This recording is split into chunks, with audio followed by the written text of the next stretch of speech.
All right, so dogs pretty much come from the canine species. The canine species pretty much comes from wolves and wild dogs. So over time, certain dogs have lasted and certain dogs have been domesticated, and dogs would become more and more domesticated through the involvement in humans. And that domestication would eventually lead us to today where we have these dogs in our homes. Because these dogs are from the canine species, we want to make sure that we keep that in perspective, understand that they are pack animals and they are predatory animals. And a lot of times, these dominant tendencies that the dogs tend to have can interfere with our day-to-day lives through dominance in the household. If you're dealing with a pack animal that comes from a pack species, then you have to establish yourself as that pack leader.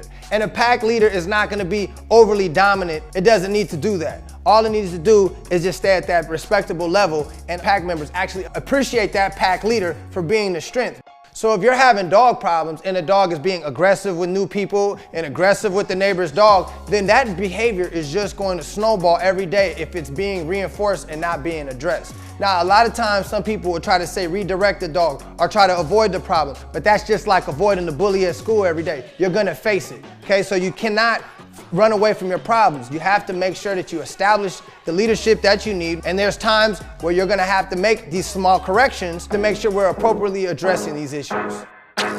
So a dog that is being aggressive a lot of times comes from insecurity, and a lot of times that dog is looking for that pack leader to be the security so they don't feel it necessary to become aggressive as well.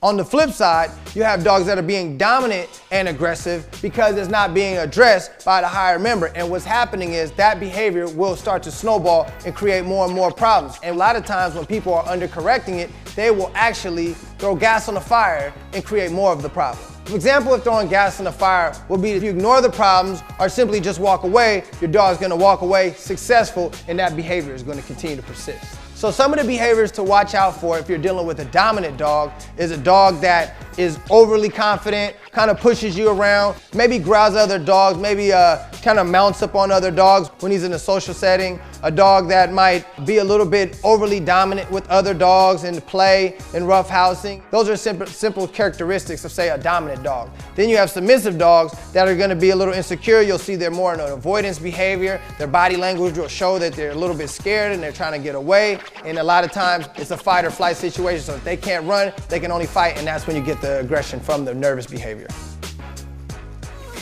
So the Cali K9 system works like this. We tap into the dog's dopamine. We want to get the dog excited. We want the dog to have fun with the process. So we start off with lots and lots of rewards. The rewards consist of three things. We have food, we have praise, and we have toys. Basically, we have our food motivation, which can vary in different levels. So you get everything from the dog's kibble all the way up to a very high value piece of meat.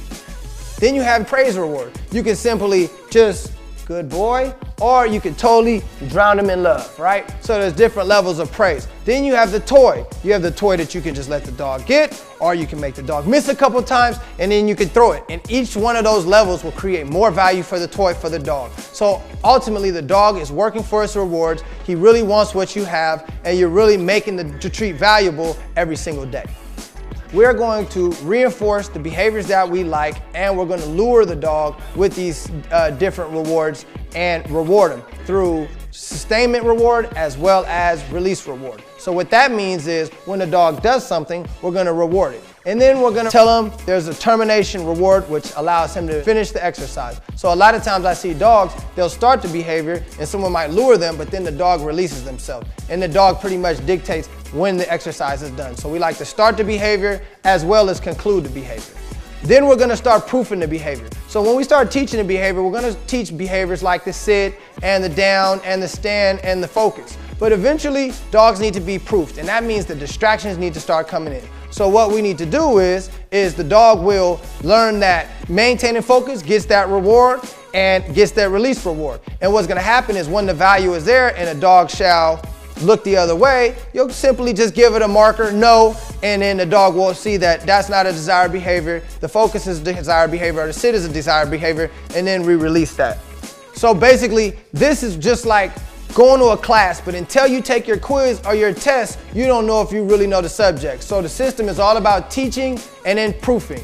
Now, then you have securing, and securing is going to be the life of the dog, maintaining these sessions. Keep doing your 15 minutes a day and keeping that consistency and making sure that you never fall off as a pack leader so your dog doesn't fall off with his behavior. This keeps a great communication system between you two, and it makes sure the harmony is perfect between you and your dog. All right, so the importance of 15 minutes a day is that we're keeping that consistency there, and that's what the securing phase is all about. Setting boundaries is actually going to get your dog to love you more. They need that structure. They need that stimulation. And my Cali K9 system is all about teaching you that exact thing. So we really want you guys to understand the value of the consistency. Yes, we can train your dog and send him home, but your dog will unravel like a mummy if he does not get that securing 15 minutes a day. That's just part of the program. So the key is here. Let's get your dog motivated. Let's keep him motivated. Let's make sure you're the pack leader by being the funnest thing in the room. You're the party. You're everything. And the dog will desire you over everything because you've built that in your relationship. So keep doing this Cali K9 communication, and we'll see you at the top.